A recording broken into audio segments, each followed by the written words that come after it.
ये कमले वाले आती गुनहगारा सयाकारा बदमाला बद किरदारा तेरे घर में देख मन गया रब्बुल आलमीन असी मन गए असी गुनाहगारियां कर दे रहे अभी सयाकारियां कर दे रहे रब्बा चिट्टे भी आए ने हाली भी तेरी नाफरमानी करने मालिका औलाद जवान हो गई ने हाली भी तेरी नाफरमानी करने मालिका सानू लोकी पापा कहने लग पे लेकिन मेरी दारा के पापे दे आखे नहीं लगे मालिका अतिया दाद तेरी करनी सी रू गर्दानी कर ले आखे तेरे लगना सी लेकिन रू गर्दानी कर रहे मालिका कर जाग दी एक जमे मत बह के अधिकारे तेरी बारगाह अंदर ले मार ले मालिका माफी दे दे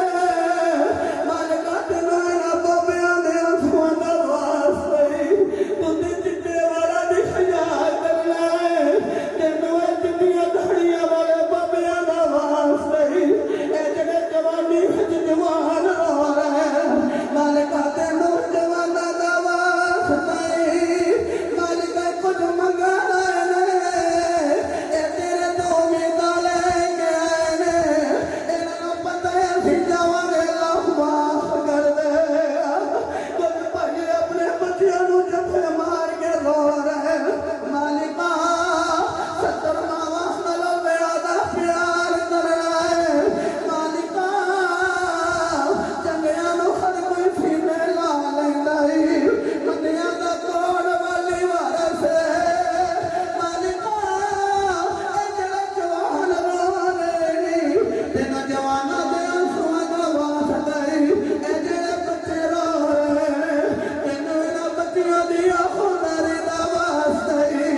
एते बच्चियां ने बालग भी नहीं होए पर मैनू पहलवान तना दी गल याद आउंदी है पहलवान तना ओने बच्चे नूं वेखिया बच्चा रो रहा है ओने आखे तू क्यों रोना है तू ते हाली छोटे ओने आखिया रोना इस वास्ते मेरी मां जदों वड्डियां लकड़ां नूं अग लांदी है उन्हां नूं अग नहीं लगदी फिर ओह छोटियां नूं रख देंदी है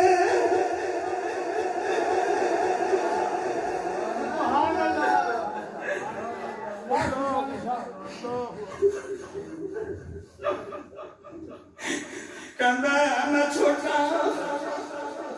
बच्चा दी बच्चियां दी गल कीती सियाणे हुंदे ने छोटा गल करे बड़ा कयास करे कहंदा पहलवान तना